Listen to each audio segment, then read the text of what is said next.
लिंग पुराण में 7 गलतियां बताई है कंगाल होने की। ये गलती अगर आपने भी करी है तो जिंदगी में कितना भी पुण्य करोगे उसका फल नहीं है। आज की कथा को लिखकर रखना, शायद तुम्हारी जिंदगी संवर जाए। लिंग पुराण में 7 गलतियां बताई है व्यक्ति को बर्बाद होने की। पहली गलती है, उसमें से अगर आप स्वीकार कर रहे हैं ये गलती तो समझ लो कि गलती आपने करी है। गंगा जल तो बुलवाया टैंकर भरकर, 21,000 बेलपत्र भी समर्पित कर रहे हो। आप मंदिर के अंदर बैठ गए, दर्शन करने वाला आता रहा, किसी को अंदर प्रवेश नहीं दिया। आप गंगा जल चढ़ाते रहे, आप बेलपत्र चढ़ाते रहे, आप स्वयं पूजन करते रहे, और दूसरा व्यक्ति ना जाने किस भाव से, किस रूप में आकर भगवान की सेवा करना चाहता था। पंडित जी ने आपके चक्कर में उसको जल नहीं चढ़ाने दिया, पंडित जी ने आपके चक्कर में उसको बेलपत्र नहीं चढ़ाने दिया। पहली गलती यह हो गई कि भगवान के भक्त को भगवान से दूर कर दिया गया। अब उठा लो श्रीमद् भागवत कथा। 2 देवताओं ने गलती करी थी। एक ब्रह्मा जी ने गलती करी थी कि गाय बछड़ों का हरण कर लिया था। 1 वर्ष होने में 1 दिन था तब ब्रह्मा जी ने गाय बछड़े वापस दिए थे। दूसरी गलती इंद्र ने करी थी, जल वृष्टि करी तब भगवान कृष्ण को गोवर्धन पर्वत उठाना पड़ा। दोनों देवताओं ने गलती करी, पर भगवान कृष्ण ने इंद्र को क्षमा कर दिया पर ब्रह्मा को क्षमा नहीं करा। क्यों नहीं करा? क्योंकि इंद्र को क्षमा इसलिए करा क्योंकि इंद्र ने जब जल वृष्टि करी तो सारे ब्रजवासियों को भगवान के चरणों में लाकर छोड़ दिया। सारे ब्रजवासी गोवर्धन पर्वत के नीचे आकर बैठ गए, भगवान के चरणों में आ गए। और ब्रह्मा ने जो गलती करी वो ऐसी गलती करी कि भगवान से गाय और बछड़ों को दूर कर दिया। जो भगवान से भगत को दूर कर दे उसको शंकर कभी क्षमा नहीं कर सकता। इसलिए बर्बादी का पहला कारण आप भक्त और भगवान में दूरी बना दी। आप भक्त और भगवान की दूरी बना दी।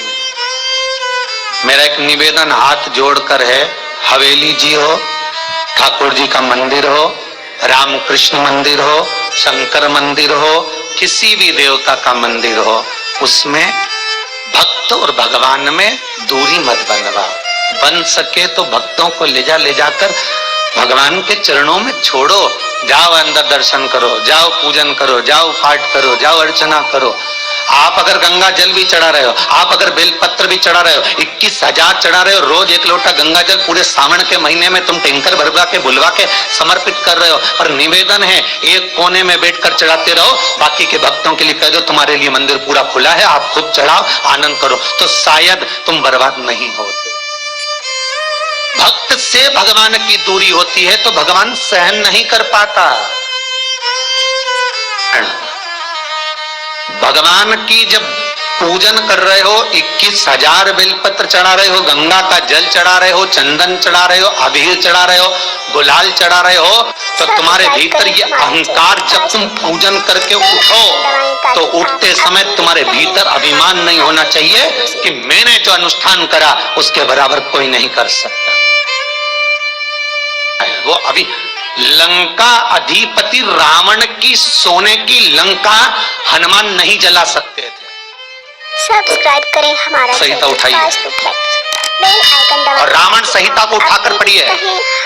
हनुमान जी सोने की लंका नहीं जला सकते थे। फिर क्यों जल गई? किस लिए जली वो सोने की लंका? केवल कारण इतना था कि रावण जब शंकर की पूजन कर कर उठता था तो भगवान से एक शब्द कहता था, भोलेनाथ तुम्हारे सारे भक्तों में मेरे जैसा भक्त कहीं नहीं मिलेगा जो तुमको अपने हाथों पर उठा लेता। बस वो अभिमान ऐसा था कि सोने की लंका जल गई, नहीं तो किसी की सामर्थ्यता नहीं थी कि सोने की लंका जले। आपका धन, आपका वैभव, आपकी सत्ता आपके पास रहेगी, आप पर कर्जा कभी नहीं हो सकता, आप पर कर्जा ठहर नहीं सकता।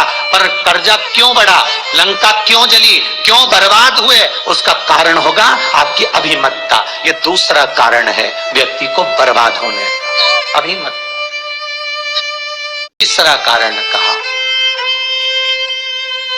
कि भगवान की सेवा तो आप कर रहे हो, भगवान की चाकरी में तो आप लगे, भगवान की आराधना भी कर रहे हो, दिया भी लगा रहे हो, धूप बत्ती भी लगा रहे हो, स्नान भी करा रहे हो, पंचामृत स्नान भी करा रहे हो, सारी पूजन अर्चना सब तुम कर रहे हो। पर हो सकता है इस पूजन अर्चना में आप केवल 3 घंटा पूजन करते हो और बाकी के समय किसी न किसी की जीवात्मा को दुख पहुंचा रहे हो। एक कथा में एक बात कही थी कि भले मंदिर में दिया मत लगाओ, भले मंदिर में जाकर धूप बत्ती मत जलाओ, भले मंदिर में जाकर भोग मत लगाओ, भले मंदिर में जाकर जल मत चढ़ाओ, कुछ मत करो, भले भगवान को नए कपड़े मत पहनाओ, भले तुम्हारी मर्जी पड़े भगवान को भोग मत लगाओ, पर शास्त्र कहता है कुछ मत करो, पर एक काम जरूर करना कि किसी के चेहरे पर प्रसन्नता ला देना तो मंदिर में दिया जलाने के बराबर होगा। किसी के चेहरे पर चमक ला देना, प्रसन्नता ला देना तो अगरबत्ती लगाने के बराबर होगा।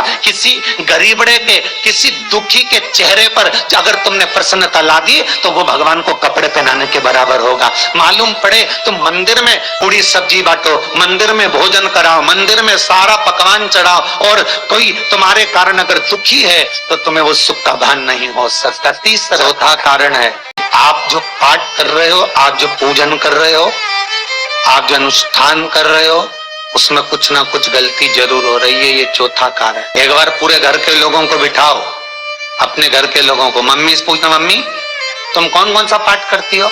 एक बार मम्मी से पूछना। फिर एक बार पापा से पूछना, पापा आप कौन कौन सा पाठ करते हैं सुबह? फिर बहू से पूछना, भाभी आप कौन कौन सा पाठ करती हो?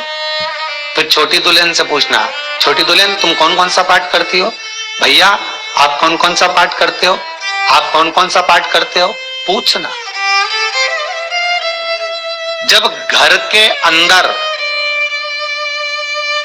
बड़ी बहू अलग तरह का पाठ कर रही है, छोटी बहू अलग तरह का पाठ कर रही है, मंजली बहू अलग तरह का पाठ कर रही है, माँ अलग तरह का पाठ कर रही है, पति अलग तरह का पाठ कर रहा है, तो उसका जो प्रभाव है, कौन सी चीज कहां टकरा रही है जिसके कारण घर में रोग इतना है